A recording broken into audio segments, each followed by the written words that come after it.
Okay, so let's keep talking about things that are causing species to go extinct. So in the last lecture, we talked about some of the major issues and the reasons. Again, habitat is absolutely the number one reason.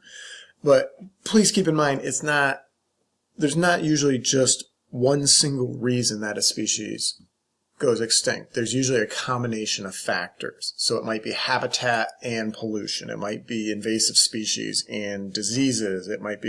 Usually there's multiple factors coming together that create problems. Sometimes, though, it is simply a single issue. If you have a rare species of plant that lives in one very small part of the world, and we go in and we change that habitat, it's extinct.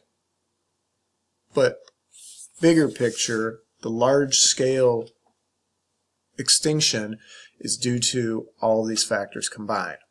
So the goal is, which of these can we take a personal responsibility for and do a little bit to fix? Pollution is something every single person can make a difference about. Recycle, reuse things, reduce your waste consumption. Average American produces 4.5 pounds of trash a day. Every day, 4.5 pounds. Where's it going? Usually it just goes and sits in a landfill and sits and sits and sits. Can we reduce that? Not expecting us to go to zero, probably not realistic in our society, but can we go and reduce it down to 3 pounds? Maybe we recycle some of that newspaper we just throw in the trash. How many times do you walk by and see plastic bottles sitting in trash versus a recycling bin? So the goal is to get people to do a little bit, and you do a little bit every day, it adds up. Flip the picture and say, what about saving money or making money? If you could save $5 a day, would it be worth it? Could you make an extra $5 a day for not really doing anything? Do that math across the course of a year. You're looking at thousands of dollars. That's when you start going, wow, this is really worth it. And it takes just a little bit each day to have that big picture, that big goal at the end of the year, that big reward. It's the same concept with conservation. Do a little bit every day, every week, every month, and over the course of a year, or 2 years, 5 years, 10 years, it adds up and makes a difference. Okay, so other causes of species extinction. Overexploitation. This is a global issue. It can be local, but usually it's more of a global issue. And with overexploitation, there's usually no rules on harvesting, and this leads to population declines. So, all right, let's go and fish. Let's fish in the ocean. What are the laws? What are the rules? If you're fishing close to the shoreline of your country, you're in your country's waters. But once you get out far enough, you're in international waters. And international rules are probably going to be different than most rules of the country. And if we say, oh, you can only catch, let's use tuna for example. If you can only catch and keep tuna that are over 62 inches in length, well, that's great if you're fishing U.S. waters, but if you go 5 miles further out, international rules may not apply. Maybe they don't have a rule on tuna fishing. And that's where it becomes problematic. When there's no rules or rules that aren't enforced, people overharvest and the populations decline. All right, so the challenge is, how do we convince people not to overharvest even if there are no rules? And if there are rules, how do we enforce the rules? That's the bigger challenge in a lot of countries where we see overexploitation happening. And believe me, this happens in the United States. There are plenty of people who ignore hunting rules, fishing rules, harvest rules, and they overexploit. I've seen it happen. Go watch any lake hunting area in Illinois and you're going to see that happen. So it's not just those folks in developing countries issue. It's everywhere. So here's a sad example. That tiger. That tiger has a direct value of $500,000 on the black market. So the skull, the hide, the bones, body parts, organs, etc. and they're used in a lot of medicinal practices. So culturally, these animals have a huge direct value because people want it because they believe in the medicinal value of the animal. But people are over-harvesting. Tigers are a type 1 species. They live a long time. They have very, very few offspring. It takes years for a tiger to become reproductively mature. So you kill that one tiger, you can't replace that tiger in that population very, very easily. It takes years to replace it. And if you're killing one every year, every couple of years, you're causing the populations to go down. As top-level predators, apex predators, they have a small population to begin with, so that further compounds the problem. Right? So issues like that. The problem is, you got a market for those products, and people see the value in harvesting them to make the money. They're putting the direct value above the indirect value of that animal. Now, the western black rhino, 2011, was declared extinct in the wild because of poaching, overharvesting, and then the lack of conservation. And it's not that the people in these countries don't try. They don't have the resources.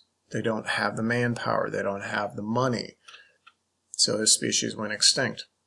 Think about how that changes the ecosystem, how that changes the environment when you have the species like this going extinct. The oceans, sharks. The majority of shark species are moving towards endangered status. We kill roughly 100 million sharks a year to make soup, to make medicines that people use in traditional medicinal practices. So they catch a shark, they cut the fins off, and they use the fins to make soup, shark fin soup. Very macho, very impressive if you can buy a bowl of shark fin soup. But sharks are type 1. They do not have lots of babies. Some shark species will only give birth to 1 or 2 babies every several years. Some shark species we really don't know much about, but we do know their numbers are going down. So it's a huge issue. It's a huge global issue. And you see people finning, shark finning, because they can sell the fins and make money. There are rules, but the rules are ignored. The rules are often not enforced. And we see global shark populations declining rapidly to a scary level. Sharks are the apex predators in the ocean. They're the keystone species. And we're upsetting the entire ocean balance as we continue to remove more and more sharks from the ocean. So the goal is, can we educate people? Can we show them the value of these things and help them understand why to keep them around? Okay, now in the U.S., what's going on in our country? Because a lot of these problems we often like to say, oh, it's other countries. They're bad. They're not doing what they should be doing. In the United States, the U.S. has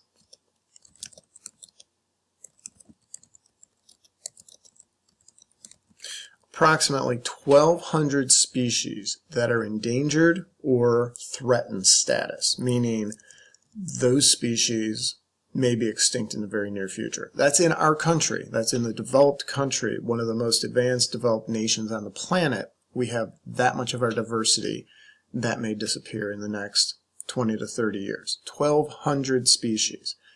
Illinois alone has 484 plant and animal species that are threatened or endangered. Okay, Illinois alone, our backyard. So I want you guys to think about how many species in Illinois sit on the endangered list. If you go to the Illinois Department of Natural Resources website, they have a list, and they update it every so many years. They do a review, they check the status, they add or change or adjust. 484 plant and animals. That's a huge number of species that could disappear in our lifetimes. And that's in our own state. That's in Illinois. So it's a huge problem. Like I said, it's not a, well, it's not happening here, so we shouldn't care about it issue. It is in our backyard. It is in our own state that we see this type of issue happening. So when we're looking at conservation and we're looking at endangered species and these problems, we often look at where's their population at? And we give them a classification. And we'll say, all right, is your population vulnerable?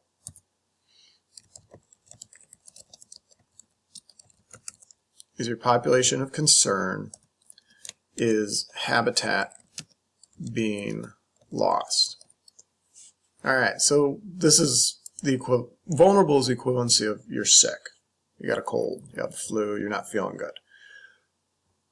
Does this continue? Does this trend continue? Your population's not doing well, more habitat's being lost, then you might move to the threatened status.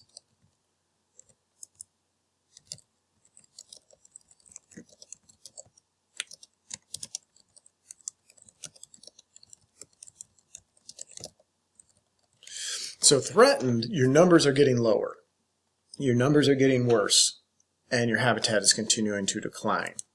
Okay, so now you went from having a cold to, I need to go to prompt care. I'm going to the emergency department because I am feeling really bad. Endangered.